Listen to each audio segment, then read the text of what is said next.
Hello, I'm Andy Serkis. Well, you've probably seen me on screen in films like 13 Going on 30 or Sex, Drugs and Rock and Roll. You're most likely familiar with my motion capture work in films like King Kong and The Hobbit. Today, I'll be taking a look back at a few of my roles and discussing my artistic process.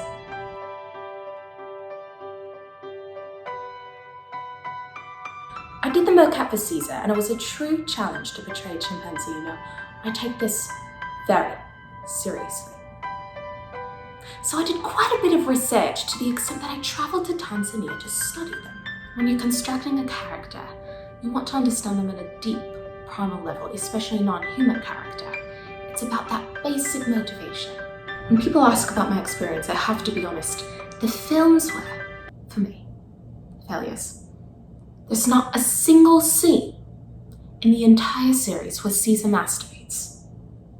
Not a one. So when I saw the script for the first film, I said to the director, Rupert Wyatt, "Rupert, this script is all wrong. When I went to Tanzania, those chimps were dipping their wigs constantly."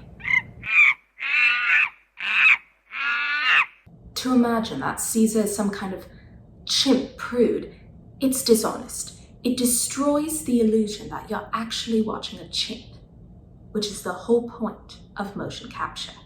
Fortunately, Rupert was let go after the first film, I assume due to artistic cowardice, and they brought in a new director for the sequel, Matt Reeves, who was a coward as well. So Caesar spends 3 films being the only chimp that never gets his coconuts cracked. Absolutely absurd.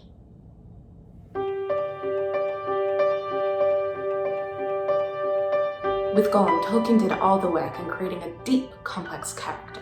You look at him, what's he all about? He's solitary, detached from society, terrible posture, all traits of a chronic masturbator. Yes, precious. So, I used that to drive my performance, but Peter Jackson, who's supposedly a visionary director, rejected the whole thing.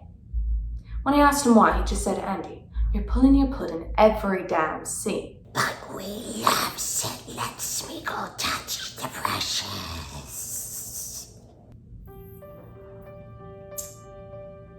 Nevertheless, by the last film of the series, Return of the King, Peter finally gave in. He said, "Andy, we put in a scene where Gollum cranks off." I was simply over the moon. I lost a little respect for my creative input. So in the first scene, we see Gollum's origin. According to Peter, at the end of the scene when Gollum puts on the ring and turns invisible, he immediately starts masturbating.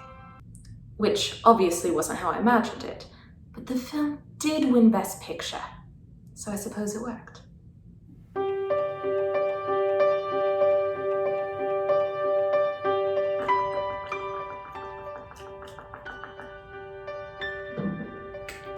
I was massively excited to join the Star Wars universe, but I have to say, it was a huge letdown. You know how when the original trilogy was re-released and George Lucas edited it so that Han Solo didn't shoot Greedo first? Well, the same thing happened to me, except that all the parts I sent in with Snoke masturbating were cut out. I saw that online fans who are upset with the new trilogy, presumably because they support my vision for the character. I appreciate the enthusiasm, but to harass the actors is simply out of bounds. However, harassing J.J. Abrams, who is a coward and a gutless liar, is perfectly okay. I encourage you all to tweet at him and demand he release the Serkis cut, which restores the films to my original vision, which is that Snoke jerks off.